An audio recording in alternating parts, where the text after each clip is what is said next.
আসসালামু আলাইকুম। একটি গুরুত্বপূর্ণ বিষয় আলোচনার জন্য আপনার সামনে হাজির হয়েছি। বিষয়টি হলো ভারতের ২০২৬ সালের বাংলার নির্বাচন। এই পশ্চিম বাংলা নির্বাচনে, বিধায়ক নির্বাচনে মমতা ব্যানার্জিকে ইলেকশন ইঞ্জিনিয়ারিং মাধ্যমে হারানো হয়েছে।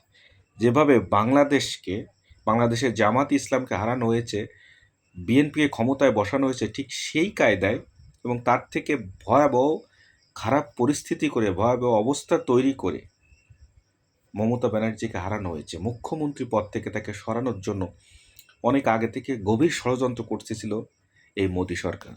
উদ্দেশ্য, বাংলাদেশে তারেক রহমানকে চুক্তিভিত্তিকভাবে প্রধানমন্ত্রী বানিয়েছে ইলেকশন ইঞ্জিনিয়ারিং করে।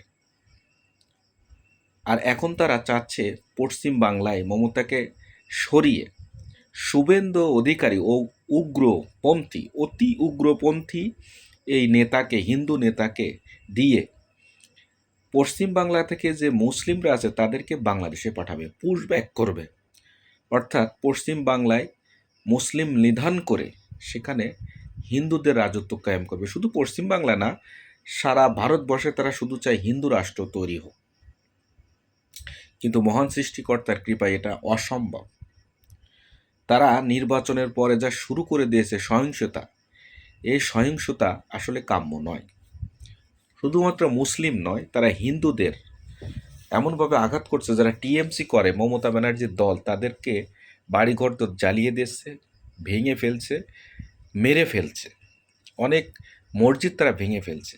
তারা চাচ্ছে পশ্চিমবাংলা থেকে মুসলিমরা পৃথিবীর যে কোনো রাষ্ট্রে চলে যাক, ভারত থেকে মুসলিমরা যে কোনো রাষ্ট্রে চলে যাক। একটা কথা মনে রাখবেন, অতিরিক্ত বাড় কখনো ভালো না। আল্লাহ সহ্য করে না, মহান সৃষ্টিকর্তা সহ্য করে না। এই মোদী সরকার এতটাই তার অপরাধের সীমা লঙ্ঘন করছে, আল্লাহ বলেছে আমি সীমা লঙ্ঘন করা পছন্দ করি না।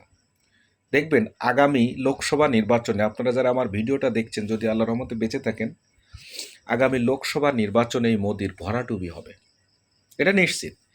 কারণ অতিরিক্ত বাড়লে তাকে আল্লাহ ঝড়ে ফেলে দেয়। যেমন বলেছিলেন বাংলাদেশের স্বৈরা শাসক শেখ হাসিনা, অতি দম্ভ ছিল, অহংকার ছিল।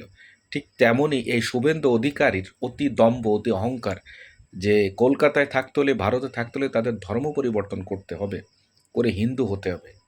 সৃষ্টিকর্তার উপরে তারা ক্ষমতা ফলাতে চায়, আল্লাহকে তারা অবিশ্বাস করতে চায়। তারা চায় জয় শ্রীরাম সবাই বলুক। এটা এতটাই খারাপ, ধর্মীয় দাঙ্গা বাঁধানো সৃষ্টি করছে এই পশ্চিম বাংলায় সহ সারা ভারতবর্ষে বিজেপি, যা আগামী লোকসভা নির্বাচনে তাদের ভয়াবহ ভরাডুবি হবে। আশা করি আপনারা বুঝতে পারছেন, এবং সেই আশাই থাকলাম। আল্লাহ যদি বেঁচে আমাকে বাঁচিয়ে রাখে, আপনাদের বাঁচিয়ে রাখে, ইনশাল্লাহ দেখতে পারবেন। ধন্যবাদ, ভালো থাকবেন।